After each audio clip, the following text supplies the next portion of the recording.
अस्सलाम वालेकुम, आदाब, नमस्कार। परवन न्यूज महानगर में आपके साथ शेख इफ्तिखार। परभनी महानगर पालिका ने 17 दुकानों पर की जुर्मानात्मक कार्रवाई।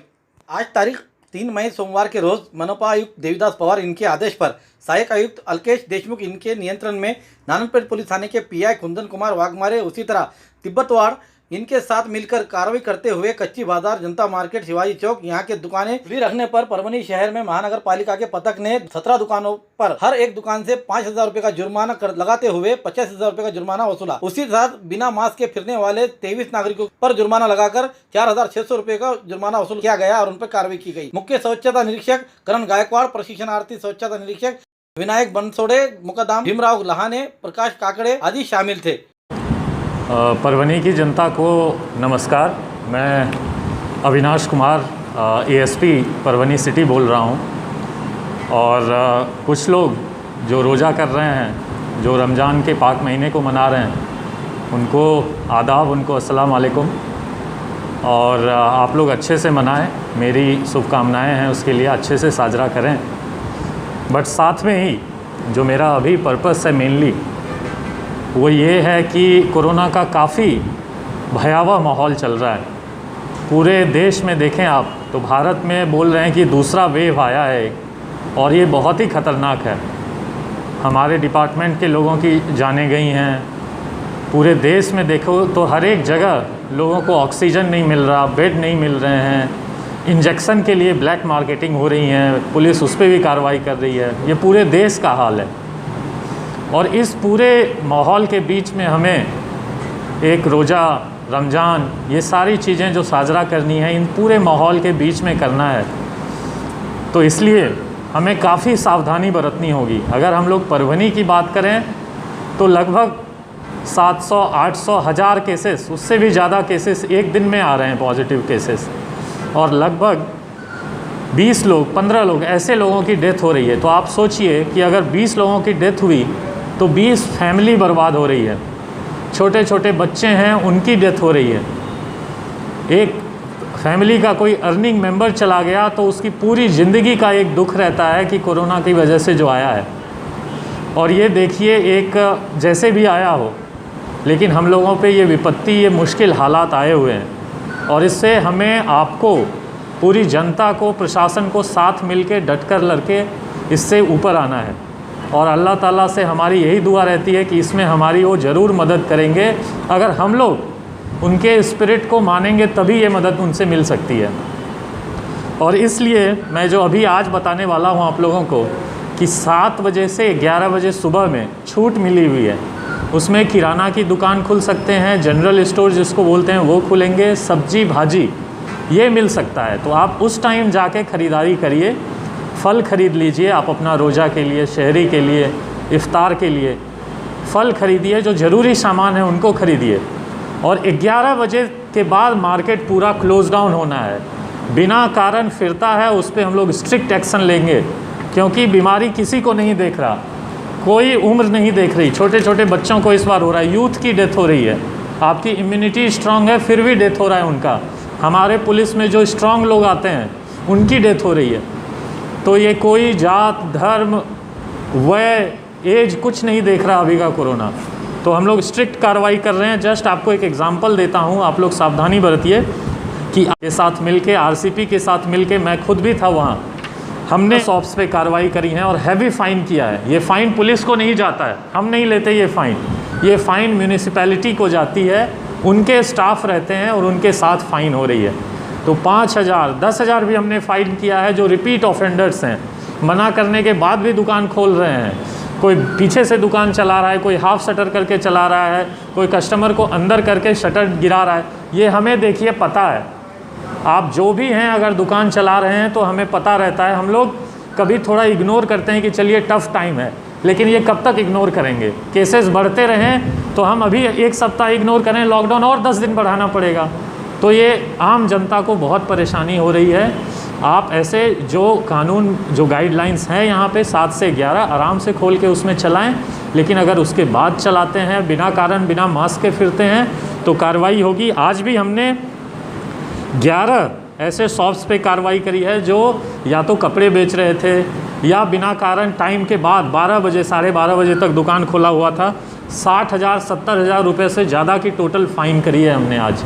5,000 रुपये, 2,500 रुपये, 10,000 रुपये, ये 3 फ़ाइन हम लोग कर रहे हैं। अगर मोटा दुकानदार है, बड़ा दुकान है, कस्टमर्स बहुत ज़्यादा हैं उसके अंदर, तो हम लोग 10,000 तक भी आज फ़ाइन किए हैं। तो मेरी आपसे हाथ जोड़ के गुजारिश है कि आप अपने घरों में रहें और बिना कारण मार्केट में नहीं निकलें। नहीं तो आप प्लीज़ हमें कंप्लेन बाद में मत करिएगा कि हमने हैवी फ़ाइन करी है। क्यों करी है? ठीक है, हम हैवी फ़ाइन करेंगे अगर आप लोग दुकान खोल के रखते हैं तो सारे व्यापारी लोगों से, कस्टमर्स से हमारी निवेदन है कि घरों में रहें, ज़रूरी सामान के लिए बाहर निकलें और 7 से 11 जो छूट मिली है उसका यूज़ करें। एक बार फिर से आप लोगों को रमज़ान के लिए और भी जो हमारे पर्व त्यौहार आते हैं सबके लिए आपको हार्दिक बधाई हो। बट आपसे जो गुजारिश करी है हमने, उस पर ज़रूर हमारे साथ आप इत्तेफाक रखें और उसको मनाएं। जय हिंद, जय परवनी, जय महाराष्ट्र। परवनी आज तक को देखते रहिए। हाँ, और परवनी आज तक के तरफ से भी मैं आप सबसे गुजारिश करना चाहता हूँ सबसे कि आप मीडिया से मिलते रहें, देखते रहें कि क्या चल रहा है परवनी में। 20-20 लोगों की डेथ हो रही है पर डे यहाँ पे, और गाँव में कुछ डेथ हो रही हो तो हमें पता भी नहीं चलता है। 20 तो ऑन पेपर डेथ हो रही हैं। तो आप परवनी आज तक ऐसे चैनल्स के टच में रहें, इन्हें देखते रहिए और ये जो मैसेज देना चाहते हैं उनको आप फॉलो करिए। परभनी महानगर को लोग पुकार दो, और जैसा इन्होंने बताया उसको सब्सक्राइब अगर चाहते हैं तो कर लीजिए, आपको न्यूज़ मिलता रहे। Thank you so much. मेरी जिंदगी यही है कि हर एक के काम आऊं, मैं चिराग राहे गुजर हूं, मुझे शौक से जलाओ। तमाम बिरादराने वतन को रमजान हार्दिक शुभकामनाएं। शुभेच्छुक SM अली पाशा, पूर्व नगर अध्यक्ष एवं सदस्य पुरोठा व दक्षता समिति परभनी, सदस्य जिला शांतता समिति परभनी। मामूली वजह को लेकर पति ने किया पत्नी पर कैंची से हमला। परभनी स्थित साकला फ्लाट इलाके में रहने वाले कैलाश गवारे और अनीता गवारे, ये पति पत्नी में रविवार के देर रात मामूली वजह को लेकर झगड़ा हुआ। उसी के कारण पति पत्नी देर रात तक जागे रहे। पत्नी अनीता गवारे ने इन्होंने पति कैलाश गवारे को कहा कि तुम सोते क्यों नहीं हो। ऐसा कहने पर पति कैलाश गवारे ने गुस्से में आकर रस्सी पत्नी के गले में डालकर फांसी देने की कोशिश की, लेकिन अनीता गवारे ने अपने आप को छुड़ाया और दरवाजे की ओर भागने लगी। तभी कैलाश गवारे ने सिलाई मशीन पर रखी हुई कैंची उठाकर अनीता गवारे के पेट पर, छाती पर, मांडी पर वार किए। चिल्ला पुकारा करने से अड़ोस पड़ोस के लोगों ने जख्मी अनीता को तुरंत अस्पताल में दाखिल किया। दरमियान इस मामले में अनीता गवारे ने कैलाश गवारे के खिलाफ कोतवाली पुलिस थाने में तकरार दाखिल की है।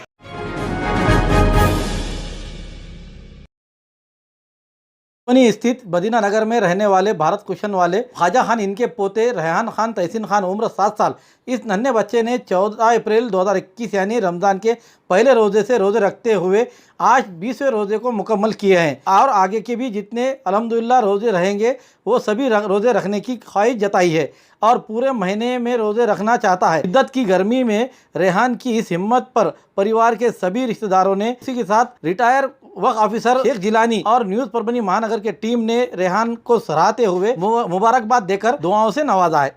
जिला अस्पताल को विधायक चौहान की ओर से एक एम्बुलेंस कोरोना बाधित मरीजों के सेवा के खातिर परभनी जिला अस्पताल को विधायक चौहान इन्होंने उनके विकास निधि से एक एम्बुलेंस देने का वादा किया। तारीख 3 मई सोमवार के रोज विधायक सतीश चौहान परभनी के दौरे पर आए हुए थे। उन्होंने जिला अस्पताल कोविड सेंटर को मुलाकात दी और जिला सर्जन बाला साहब नागरगोजे और अन्य मेडिकल ऑफिसरों से बातचीत की। इस समय जिला परिषद के पूर्व सभापति एडवोकेट सौराज सिंह परियार, जिला परिषद के पूर्व उपाध्यक्ष Bala Saheb Jamkar, Ranjit Kakade, additional surgeon doctor Prakash Dake, doctor Solanke अन्य हाजिर थे। इस समय विधायक सतीश चौहान इन्होंने शहर और जिले के कोरोना बाधित मरीजों की बढ़ती संख्या और मृत्यु के चिंताजनक प्रमाण पर चर्चा की। जिला अस्पताल में लगने वाली मनुष्य बल, यंत्र सामग्री, टीकाकरण और अन्य बारे में राय सुलह की और उसी तरह जिला अस्पताल और जिला परिषद बिल्डिंग कोविड सेंटर को मुलाकात देते हुए मरीजों से वार्तालाप कर आने वाली बाधाओं को जानकर लिया।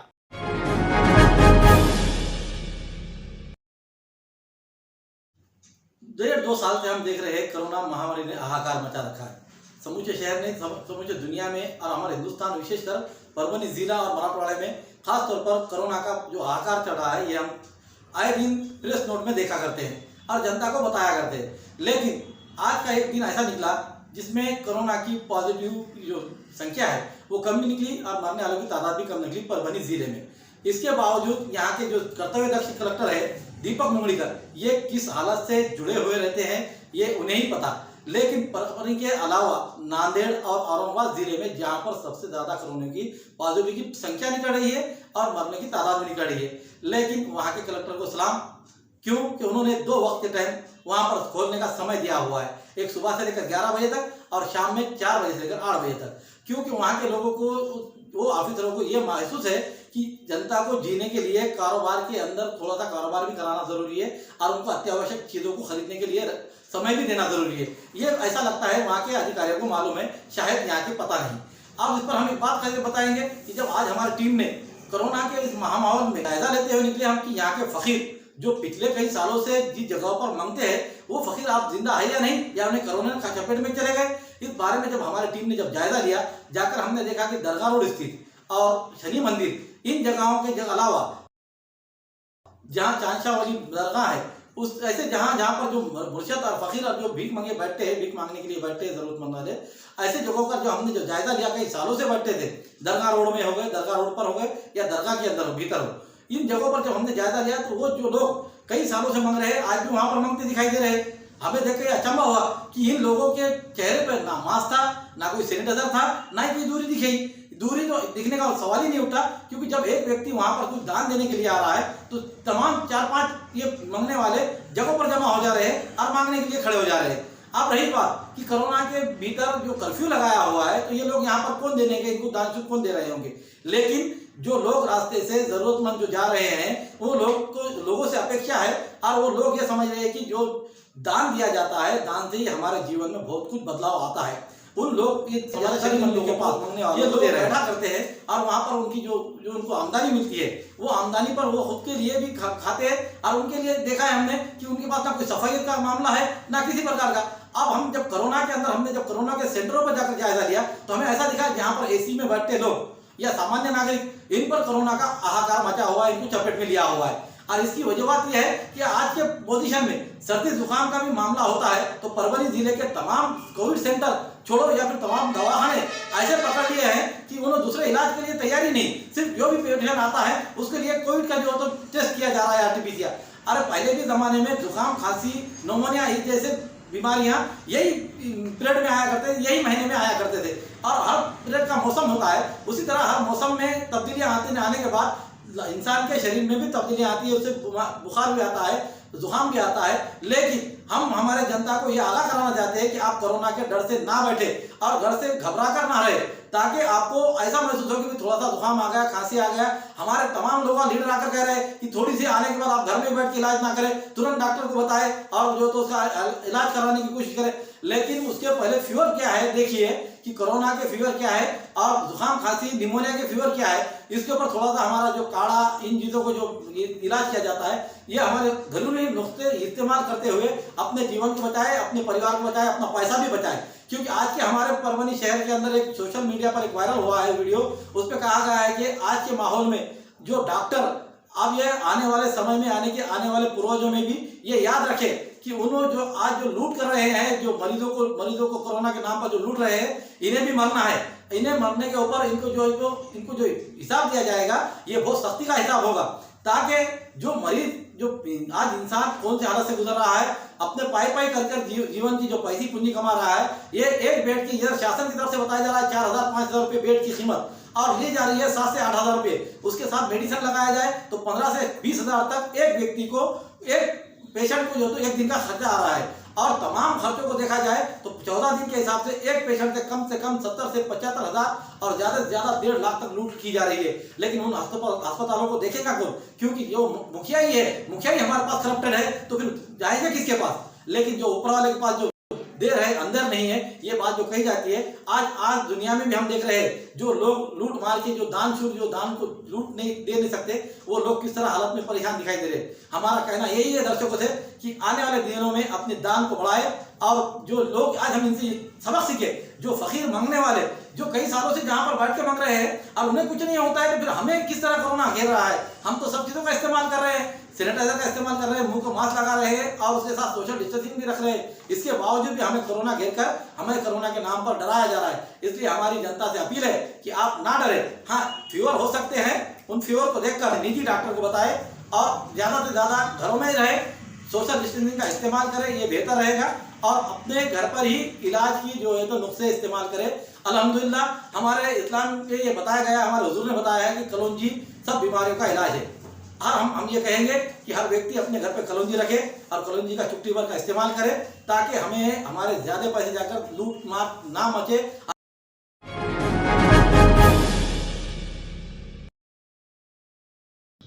हमारे न्यूज आपको किस तरह पसंद आ रहे हैं, इसके लिए लाइक करें, शेयर करें, कमेंट करें, सब्सक्राइब करना ना भूलें।